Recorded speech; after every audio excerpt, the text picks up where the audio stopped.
बिस्मिल्लाहिर्रहमानिर्रहीम। अजीज तलबा, उम्मीद है आप लोग खैरियत से होंगे। हम अपनी ऑनलाइन क्लासेस का सिलसिला दोबारा शुरू कर रहे हैं और ये कम फरवरी तक जारी रहेगा। आपसे दरखास्त है कि अपनी हाजिरी को यकीनी बनाएं और अगर कोई सवाल आपका हो तो वो गूगल क्लास पे आप मुझसे कर सकते हैं, अपनी लेक्चर्स के बारे में या कोई और तालीमी सिलसिले के बारे में। हम लास्ट टाइम पढ़ रहे थे जी मुस्लिम लीग की तश्कील और उसके मकासद वगैरह के बारे में, और हमने तफसीलन उसका जायजा लिया था।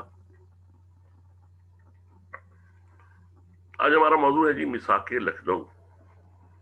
1916 में एक मुआहिदा कांग्रेस और मुस्लिम लीग के दरमियान तय पाया, जिसके तहत कांग्रेस ने मुस्लिम लीग के तरफ से किए जाने वाले तमाम मुतालबात को तस्लीम कर लिया और इस तरीके से राह हमवार हो गई मुसलमानों के हकूक के लिए। जो इस्लाहात अंग्रेज करने जा रहा था उसमें ये तवक्को की जा रही थी कि ये मुसलमानों के हकूक भी शामिल होंगे। हिंदू मुस्लिम इत्तेहाद की कोशिशें तो शुरू दिन से ही होती रहीं, लेकिन जब से ये कांग्रेस वजूद में आई थी, लेकिन जो उसकी वजूहात जो हैं वो ये थी कि मुसलमान ये समझते थे कि हिंदुस्तान में हम अकेले आज़ादी की अगर जद्दोजहद करते हैं तो अंग्रेज उसके ऊपर इतनी कोई खास तवज्जो नहीं देगा।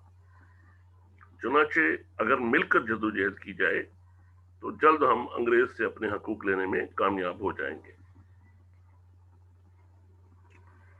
इसी सिलसिले में 1910 में मुसलमान कायदीन ने हिंदू मुस्लिम इत्तेहाद के लिए काम शुरू किया और उनका ख्याल था कि हिंदू मुस्लिम इत्तेहाद नागुज़ीर है। 1910 के इजलास में मुस्लिम लीग में हकीम अजमल खान का खुतबा इस्तकबालिये में यही रंग था, लेकिन बाज़ अंग्रेज हिंदू और मुसलमानों के दरमियान तफरीक रखना चाहते थे, खलीज रखना चाहते थे अपने मफादात के।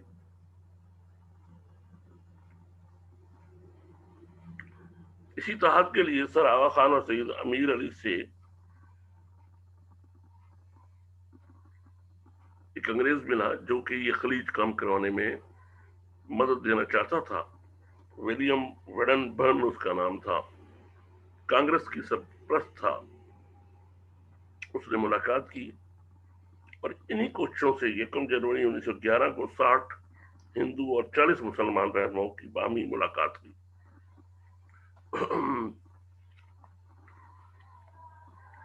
इनमें सुरेंद्र नाथ बैनर्जी, महाराजा बहादुर दार बंगा और मदन मोहन मालवीय जैसे मुहतसब हिंदू रहनुमा भी शामिल थे, और गोखले और मोतीलाल नेहरू जैसे इत्तेदाल पसंद रहनुमा भी। मुसलमानों में जो काबिल जिक्र लीडर थे उनमें वकारुल मुल्क सर आगा खान और इब्राहिम रहमतुल्लाह खान शामिल थे। हिंदुओं में से सिर्फ गोखले ने नहत खुलूस और जान फशानी से हिंदू और मुसलमानों के दरमियान मुफाहमत कराने की कोशिश की। इस मुलाकात का नतीजा ये हुआ कि आइंदा के लिए गुफ्त-व-शनीद का सिलसिला जो था वो जारी हो गया। 1911 में तक़सीम बंगाल मंसूख कर दी गई। इससे फौरी तौर पर जो इत्तेहाद की फिजा थी वो कमजोर हो गई और मुसलमानों को ये एहसास हुआ कि हिंदू मुसलमानों के हकूक पर डाका डालना चाहते हैं।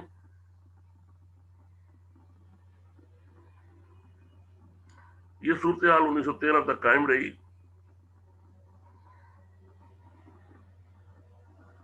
1914 में पहली जंग अजीम अव्वल शुरू हो गई कांग्रेस ने हुकूमत के साथ गैर मशरूत ताउन का ऐलान किया।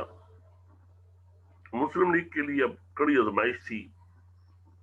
खलीफा और बादशाह एक दूसरे के खिलाफ बरसते पेकार थे। मुसलमान खलीफा से मोहब्बत रखते थे, लेकिन बादशाह की वफादारी भी जरूरी थी, वरना गद्दार करार दिए जाते। 1914 में मुस्लिम लीग का इजलास मुनक्कद न हो सका। 1915 में मुस्लिम लीग का इजलास इस वक्त हुआ जब बहुत से कायदीन जेल जा चुके थे।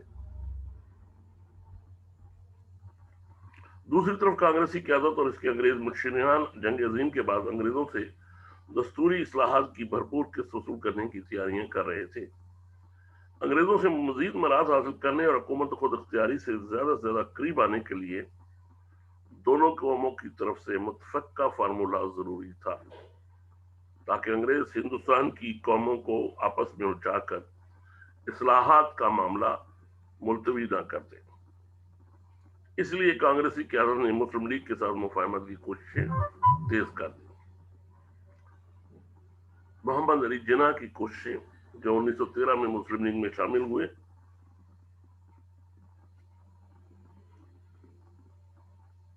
वो पूरे मुल्क के मफाद की खातिर हिंदुओं और मुसलमानों को मुश्तरका जद्दोजहद के रास्ते पर डालना चाहते थे।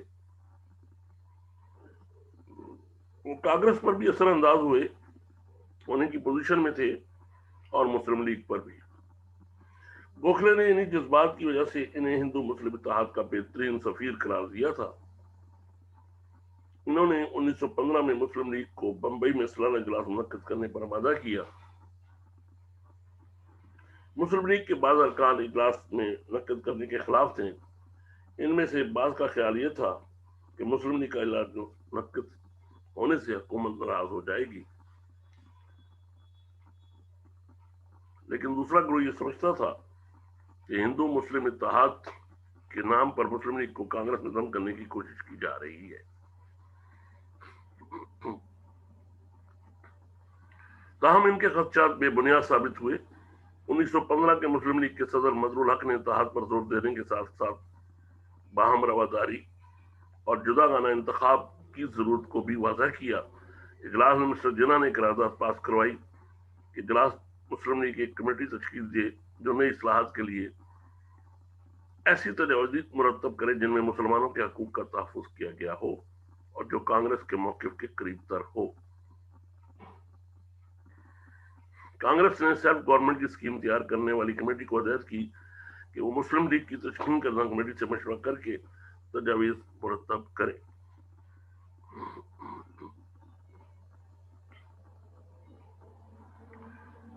उन्नीस सौ 16 के साल में दोनों जमातों की कमेटियां तजावीज़ मुरतब करती रहीं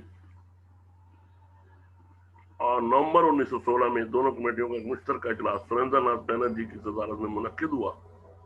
दोनों कौमों के नुमाइंदों ने फाहम व तफहीम की फिजा में मामला तय किए और एक मुआहदे पर दस्तखत हुए, जिसके बारे में तय किया गया कि दिसंबर में होने वाले सालाना इजलासों में दोनों जमातें इसकी तौसीक करेंगी। चुनांचे दिसंबर में दोनों जमातों ने लखनऊ में इजलास मुनक्किद किए और स्कीम की तौसीक कर दी। चुनांचे दिसंबर में दोनों जमातों की तौसीक के बाद ये लखनऊ पे कहलाने लगा। इसमें जो तजावीज़ मंजूर हुई थी, उनमें सूबाई कानून साज कौंसिल के बारे में तय हुआ कि कानून साज इदारे के 4/5 अरकान मुंतखब और 1/5 अरकान नामजद होंगे। सूबाई कौंसिलों के अरकान की तादाद बड़े सूबों में 125 और छोटे सूबों में कम से कम 50 और ज्यादा से ज्यादा 75 होगी। कौंसिलों के मुंतखब अरकान को अवाम मुंतखब करेंगे और राय जिंदगान का हल्का जिस हद तक मुमकिन हो वसी रखा जाएगा। अहम अक़लियतों की मौसर नुमाइंदगी के लिए काफी इकदाम किए जाएंगे और मुसलमानों को जुदागाना इंतखाब के तरीके पर मदरजा तनासब से नुमाइंदगी दी जाएगी। पंजाब 50%, यूपी 30%, बंगाल 40%, बिहार 25%, सीपी 15%, मद्रास 15%, बॉम्बे बशमूल सिंध 33%। मुसलमान अपनी मखसूस नशिस्तों के अलावा किसी और नशिस्त पर इंतखाब नहीं लड़ेंगे। किसी गैर सरकारी रुकन की तरफ से पेश किए जाने वाला कोई मसौदा कानून जो दूसरी कौम पर असरअंदाज हो ایوان میں زیر بحث نہیں لایا جائے گا۔ صوبائی کونسل کا انتخاب 5 سال کے لیے ہوگا۔ گورنر اس کا صدر نہیں ہوگا بلکہ صوبائی کونسل اپنا صدر اسپیکر خود منتخب کرے گی۔ صوبائی معاملات پر قانون بنانے کا حق اسے حاصل ہوگا، البتہ گورنر کی منظوری اس کے لیے ضروری ہوگی۔ بل کو ویٹو کرنے کا حق گورنر جنرل اور اس کی کونسل کو حاصل ہوگا۔ کسٹم، ڈاک وطا، ٹیکسال، نمک، افیم، ریلوے، فوج اور بحریہ اور دیسی ریاستوں کے خراج کے علاوہ باقی تمام ذرائع آمدن صوبوں کی تحویل میں ہوں گے۔ صوبائی حکومتیں اپنی آمدنی میں سے مقرر شدہ رقم مرکز کو ادا کریں گی۔ صوبائی حکومت کا سربراہ گورنر ہوگا۔ گورنر کی ایک ایگزیکٹو کونسل ہوگی جس کے کم از کم 19 ارکان ہندوستانی ہوں گے۔ جو منتخب ارکان لیجسلیٹو کونسل کے منتخب کردہ ہوں گے۔ نامزد ارکان بھی ICS افسر نہیں ہوں گے۔ اس کونسل کی مدت کار 5 سال ہوگی۔ امپیریل لیجسلیٹو کونسل، مرکزی مجلس قانون ساز، اس کے ارکان کی تعداد 150 ہوگی، جس میں 5% ارکان منتخب ہوں گے جن کے لیے انتخابی ادارہ کو زیادہ وزیر رکھا جائے گا۔ مسلمانوں کو جدا گانا انتخاب کا حق حاصل ہوگا اور مرکزی قانون ساز کونسل میں 3 نشستیں ان کے لیے مخصوص ہوں گی۔ امپیریل کونسل کا صدر کونسل خود منتخب کرے گی۔ اس کے ارکان کو ضمنی سوالات پوچھنے کا حق حاصل ہوگا۔ بجٹ اس کونسل سے پاس کروایا جائے گا۔ کونسل کے پاس کردہ بل گورنر جنرل کے دستخطوں سے قانون بن جائیں گے۔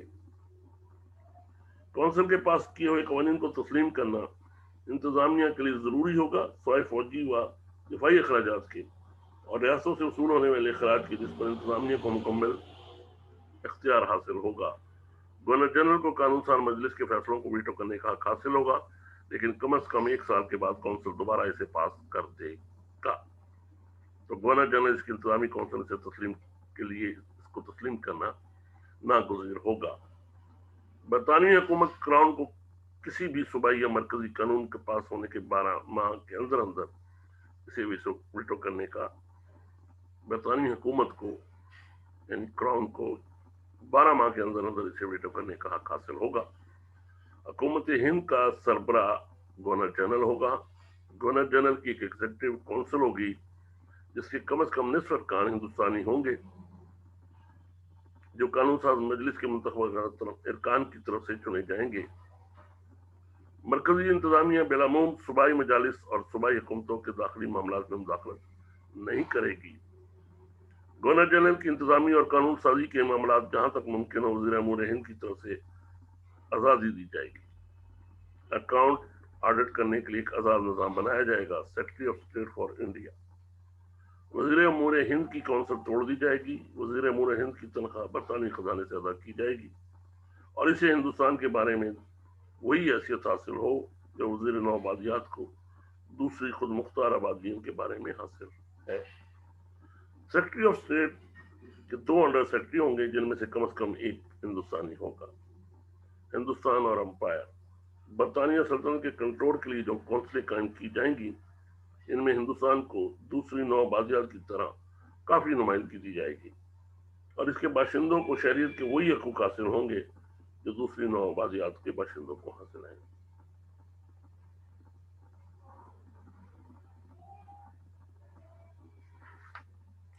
یہ وہ چیدہ امور تھے جن پر یہ کانگریس اور مسلمانوں کے درمیان معاہدہ ہوا،